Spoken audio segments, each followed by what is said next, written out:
Halo teman-teman semua, perkenalkan nama saya Juwita Puputro Gilaupada, mahasiswa S1 Keperawatan dari Sekolah Tinggi Ilmu Kesehatan Nusantara Kupang dengan NIM 1420120015R.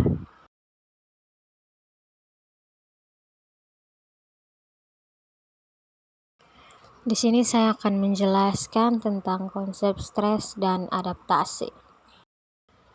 Pengertian stres. Stres menurut Hans Selye 1950 merupakan respon tubuh yang bersifat tidak spesifik terhadap setiap tuntutan atau beban atasnya. Stres juga dapat diartikan sebagai realitas kehidupan setiap hari yang tidak dapat dihindari. Stres disebabkan oleh perubahan yang memerlukan penyesuaian. Pandangan stres dibagi menjadi 3, yaitu yang pertama, pandangan stres sebagai stimulus, yang kedua, pandangan stres sebagai respon, dan yang ketiga, pandangan stres sebagai transaksional. Yang pertama, pandangan stres sebagai stimulus. Pandangan ini didasari hukum elastisitas Hooke yang menjelaskan semakin berat beban satu logam, maka semakin besar pula stres yang dialami. Melalui pandangan ini, maka dianalogikan pada manusia, apabila semakin besar tekanan yang dialami, maka semakin besar pula stres yang dialaminya. Yang kedua, pandangan stres sebagai respon. Mengidentifikasikan stres sebagai respon individu terhadap stresor yang diterima, sebagai akibat respon fisiologis dan emosional atau juga sebagai respon yang non-spesifik tubuh terhadap tuntutan lingkungan yang ada. Yang ketiga, pandangan stres sebagai transaksional merupakan suatu interaksi antara orang dengan lingkungan dengan meninjau dari kemampuan individu dalam mengatasi masalah dan terbentuknya coping. Timbulnya stres pada seseorang diawali dengan stimuli. Stimuli yang mengawali atau mencetuskan perubahan disebut stresor. Stresor menunjukkan suatu kebutuhan yang tidak terpenuhi, dan kebutuhan tersebut bisa saja kebutuhan fisiologi, psikologis, sosial, lingkungan, perkembangan, spiritual, atau kebutuhan kultural. Tahapan stres ada 6, yaitu tahap pertama merupakan tahap yang ringan dari stres yang ditandai dengan adanya semangat bekerja besar. Penglihatannya tajam seperti pada umumnya, merasa mampu menyelesaikan pekerjaan yang tidak seperti biasanya, kemudian merasa senang akan pekerjaan, akan tetapi kemampuan yang dimilikinya semakin berkurang. Tahap kedua memiliki ciri sebagai berikut. Adanya perasaan letih sewaktu bangun pagi yang semestinya segar, terasa lelah sesudah makan siang, cepat lelah menjelang sore, sering mengeluh lambung atau perut tidak nyaman, denyut jantung berdebar-debar lebih dari biasanya, otot-otot punggung dan tengkuk semakin tegang dan tidak bisa santai. Tahap yang ketiga, apabila seseorang mengalami gangguan seperti pada lambung dan usus, seperti adanya keluhan gastritis, buang air besar yang tidak teratur, ketegangan otot semakin terasa, perasaan tidak tenang, gangguan pola tidur seperti sukar mulai untuk tidur, terbangun tengah malam dan sukar kembali tidur, lemah, terasa seperti tidak memiliki tenaga.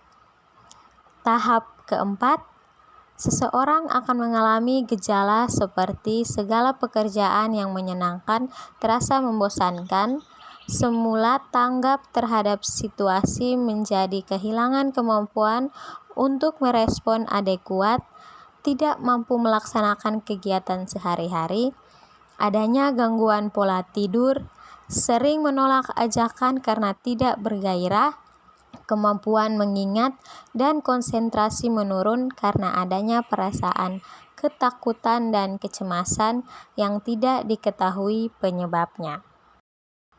Tahap kelima. Stres tahap ini ditandai dengan adanya kelelahan fisik secara mendalam, tidak mampu menyelesaikan pekerjaan yang ringan dan sederhana, gangguan pada sistem pencernaan semakin berat, dan perasaan ketakutan dan kecemasan semakin meningkat. Tahap yang keenam.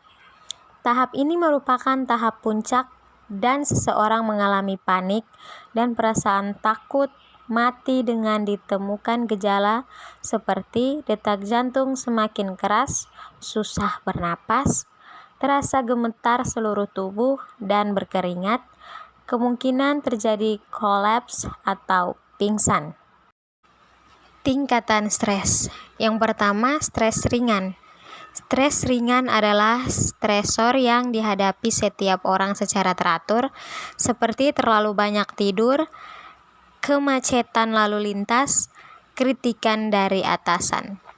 Situasi seperti ini biasanya berlangsung beberapa menit atau jam.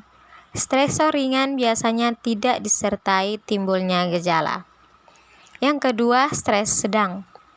Berlangsung lebih lama dari beberapa jam sampai beberapa hari.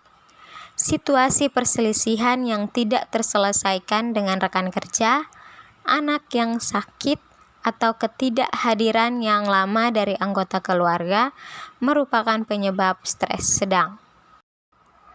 Tingkatan yang ketiga yaitu tingkatan stres berat. Pada cemas tingkat ini, lapang persepsi sangat sempit. Seseorang cenderung akan memikirkan hal kecil saja dan mengabaikan hal yang penting. Seseorang tidak mampu berpikir berat lagi dan membutuhkan lebih banyak pengarahan atau tuntunan.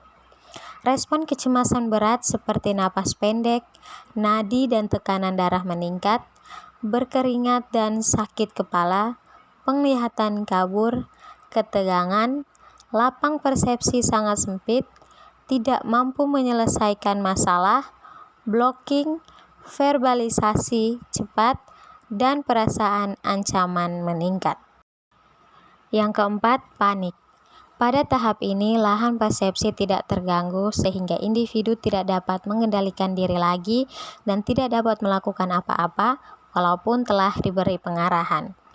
Respon panik seperti napas pendek, rasa tercekik dan palpitasi, sakit dada, pucat, hipotensi, lapang persepsi sangat sempit, tidak dapat berpikir logis, agitasi, mengamuk, marah, ketakutan dan berteriak-teriak, blocking, kehilangan kendali, dan persepsi kacau. Macam-macam stres berdasarkan penyebab. Yang pertama fisik, yang kedua kimiawi, yang ketiga mikrobiologik, yang keempat fisiologik, yang kelima tumbang, dan yang keenam psikis atau emosional. Macam-macam stresor berdasarkan sifat. Yang pertama stresor fisik, contoh panas, dingin, radiasi. Yang kedua stresor kimiawi, contoh polusi udara. Yang ketiga stresor psikologis, contoh kritik, kehilangan, dan krisis. Yang keempat stresor sosial, contoh isolasi dan kemiskinan. Faktor-faktor yang mempengaruhi respon terhadap stresor. Ciri-ciri atau karakteristik personality. Bila kepribadiannya baik, maka akan mudah dalam beradaptasi. Pengalaman membuat seseorang matang dalam mengambil keputusan, dalam memecahkan masalah atau mengatasi stres. Sumber dan respon coping. Karakteristik stresor. Makna stresor. Bila stresor tersebut bermakna dalam hidup individu tersebut, maka responnya akan besar. Lingkup stresor. Bila stresornya luas, maka responnya akan besar. Lamanya stresor. Bila stresor tersebut lama, maka responnya akan besar. Jumlah stresor. Bila stresor yang ada bermacam-macam dalam waktu yang sama, maka responnya akan besar. Kuatnya stresor. Makin kuat stresor dirasakan, makin tinggi responnya. Pengertian adaptasi. merupakan kemampuan seseorang untuk menghadapi stres dipengaruhi oleh beberapa faktor. Faktor-faktor tersebut disebut dengan adaptasi dalam menghadapi stres. Model adaptasi didasarkan pada pemahaman bahwa individu mengalami ansietas dan peningkatan stres ketika mereka tidak siap untuk menghadapi situasi yang menegangkan. Adaptasi adalah proses di mana tubuh atau individu yang utuh mengadakan perubahan untuk menanggapi stresor. Adaptasi adalah proses di mana dimensi fisiologis dan psikososial berubah dalam berespon terhadap stres. Upaya untuk mempertahankan fungsi yang optimal yang melibatkan refleks, mekanisme otomatis untuk perlindungan, mekanisme coping, dan idealnya dapat mengarah pada penyesuaian atau penguasaan situasi. Agar dapat berfungsi secara optimal, seseorang harus mampu berespon terhadap stresor dan beradaptasi terhadap tuntutan atau perubahan yang dibutuhkan. Adaptasi membutuhkan respon yang aktif dari individu. Macam-macam adaptasi. 1. Adaptasi fisiologis. Adaptasi fisiologis adalah proses di mana respon tubuh terhadap stresor untuk mempertahankan fungsi kehidupan. Dirangsang faktor eksternal dan internal, respon dapat dari sebagian tubuh atau seluruh tubuh. Setiap tahap perkembangan punya stresor tertentu. LAS atau Local Adaptation Syndrome adalah respon tubuh yang membatasi efek stresor fisiologis dan menciptakan kondisi untuk pemulihan homeostasis dari tubuh yang terkena, meliputi reaksi inflamasi atau respon peradangan, pengeluaran mediator, dan pemulihan. GAS atau General Adaptation Syndrome. Pertama, alarm reaction. Respon simpasif, fight or flying diaktifkan bersifat defensif ditambah antiinflamasi. Terjadi sangat cepat sehingga perlu energi yang lebih untuk menghadapi ancaman, tambah sirkulasi, tambah oksigenasi maks. Yang kedua, resistance. A. Terjadi pada stresor yang membahayakan. B. Alarm digunakan untuk menghancurkan ancaman. C. Produksi hormon mengembalikan ke kondisi normal. D. Gas selesai pada tahap ini. Yang ketiga, exhaustion. A. Terjadi jika gagal pada tahap resistance. B. Kemampuan bertahan kurang. C. Tahap intervensi dari luar. Kematian. 2. Adaptasi psikologis. Cara mengatasi stres berbeda tiap individu. Menggunakan adaptasi emosional sama dengan mekanisme pertahanan ego atau ego-oriented. Menggunakan adaptasi kognitif sama dengan berorientasi pada tugas atau task-oriented. Dimensi adaptasi kognitif meliputi perkembangan intelektual, problem solving. Adaptasi responnya berubah. A. Pengumpulan data. B. Pemecahan masalah. C. Komunikasi dengan orang lain. Macam-macam mekanik pertahanan ego.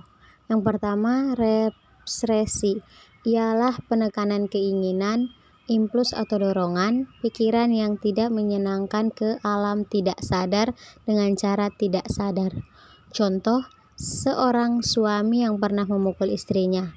Pengalaman yang tidak menyenangkan tersebut ditekan ke alam tidak sadar secara tidak sadar. Si suami lupa terhadap apa yang telah ia perbuat terhadap istrinya. Yang kedua, supresi, ialah menekan secara sadar pikiran, impuls, perasaan yang tidak menyenangkan ke alam tidak sadar. Contoh, seorang wanita yang gagal dalam pacaran, ia berusaha melupakan kegagalan tersebut dengan berkenalan dengan orang lain. Yang ketiga, reaksi formasi, ialah tingkah laku berlawanan dengan perasaan yang mendasari tingkah laku tersebut. Contoh, marah pada teman, malah dipinjamkan buku, atau apa yang diperlukan teman tersebut dengan bersikap manis. Yang keempat, kompensasi, ialah tingkah laku menggantikan kekurangan dengan kelebihannya yang lain. Kompensasi dibagi menjadi dua, yaitu kompensasi langsung.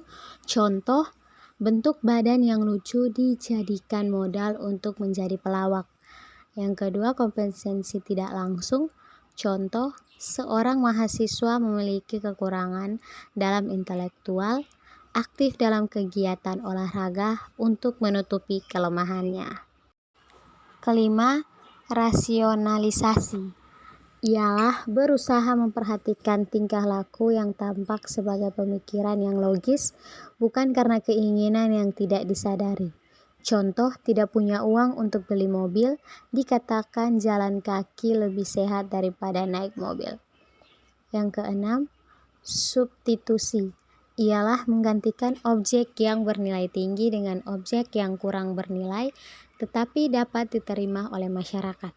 Contoh, wanita tua tidak punya anak memelihara kucing sebagai pengganti anak. Yang ketujuh, restitusi, ialah mengurangi rasa bersalah dengan tindakan pengganti. Contoh, koruptor memberikan sumbangan sosial. Yang kedelapan, displacement, ialah memindahkan perasaan emosional dari objek sebenarnya kepada objek pengganti. Contoh, marah pada pacar, membanting pintu. Yang kesembilan, proyeksi, ialah memproyeksikan keinginan, perasaan, impuls, pikiran pada orang lain atau objek lain atau lingkungan untuk mengingkari. Contoh, ujian gagal dengan alasan waktu kurang atau gurunya tidak enak mengajarnya. Yang kesepuluh, simbolisasi, ialah menggunakan objek untuk mewakili ide atau emosi yang menyakitkan untuk diekspresikan. Contoh, seorang anak di mana anaknya sangat dominan, disiplin, membuat lukisan yang disimbolkan ayahnya yang galak. Yang ke-11, regresi, ialah ego kembali pada tingkat perkembangan sebelumnya dalam pikiran, perasaan, dan tingkah lakunya. Contoh, orang dewasa makan disuapi. Yang ke-12, denial, ialah mengingkari pikiran, keinginan, fakta, dan kesedihan. Contoh, pasien didiagnosa kanker, menyatakan dokter salah mendiagnosa. Yang ke-13, sublimasi, ialah memindahkan energi mental atau dorongan yang tidak dapat diterima kepada tujuan yang dapat diterima masyarakat. Contoh, orang yang suka bicara karena adegan bicaranya banyak, kurang disukai masyarakat, maka dialihkan pada hal-hal yang dapat diterima, misalnya menjadi pembawa acara. 14. Konversi, ialah pemindahan konflik mental pada gejala fisik. Contoh, cemas menghadapi ujian menjadi gemetar, diare. Yang ke-15, introyeksi, ialah mengambil alih semua sifat dari orang yang berarti menjadi bagian dari kepribadiannya sekarang. Contoh, suami seorang tokoh masyarakat, sedang si istri seorang penyanyi yang hidupnya bebas, lalu si istri meniru sifat suaminya yang penuh dengan tata krama. 3. Adaptasi sosbud, dengan melakukan perubahan perilaku sesuai norma, bersosialisasi dengan masyarakat. Manajemen stres. A. Istirahat tambah tidur. B. OR ditambah eksersis rutin.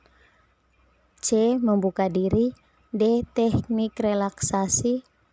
E. Terapi psikofarmaka, somatik, psikoreligius.